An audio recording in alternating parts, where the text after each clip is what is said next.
Hello guys, hello, this is for Aquarius. Aquarius, welcome dito sa aking channel, Kapalaran 888. Welcome. This is for Aquarius. First card, Lavender. Surround yourself with love. 10.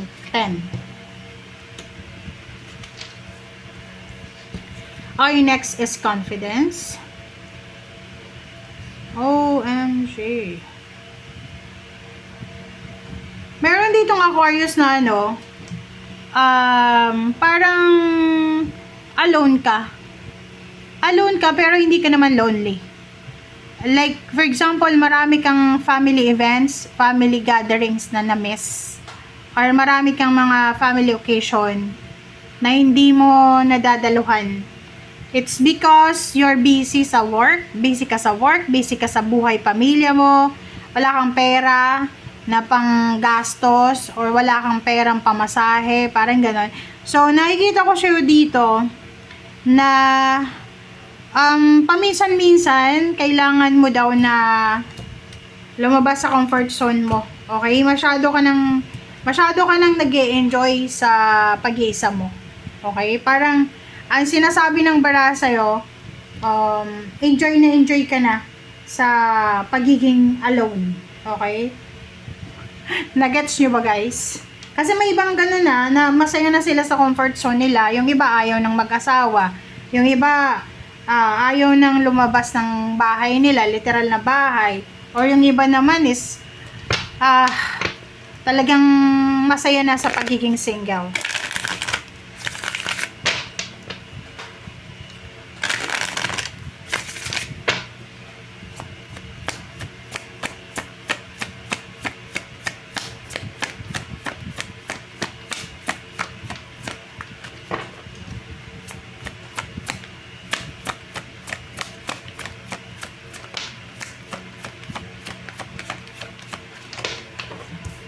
Alright, so deceit na ko. OMG. Temple Path.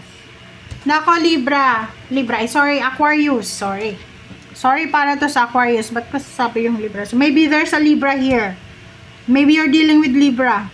Pero Aquarius, ang nakikita ko sa'yo dito, 7, 25.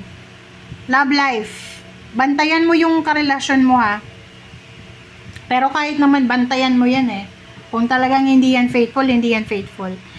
Etong barahan na to, may mga tao sa buhay mo, sa paligid mo na niloloko ka. Okay? Na posibleng ma-reveal yan. There's a revelation, Aquarius, ng mga taong manloloko sa buhay mo. Okay? So, prepare yourself kasi mabubunyag ang mga lihim ng mga manloloko na yan.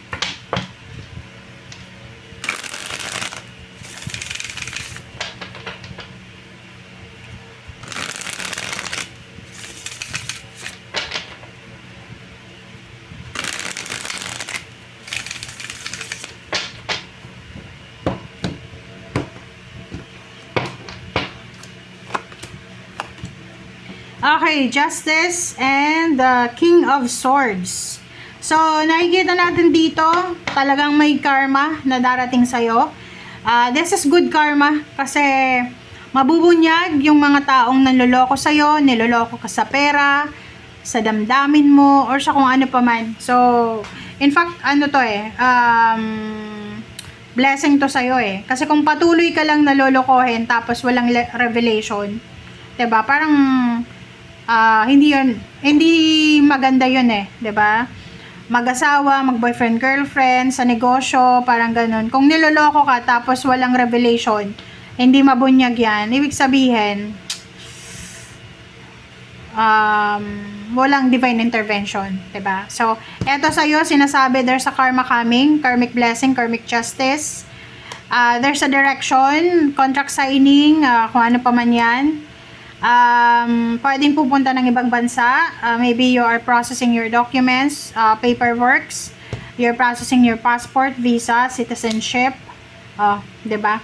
So, nakikita natin dito na isang relationship ang posibleng makakapag-desisyon na magpakasal, or yung iba sa inyo dyan ay maghihiwalay.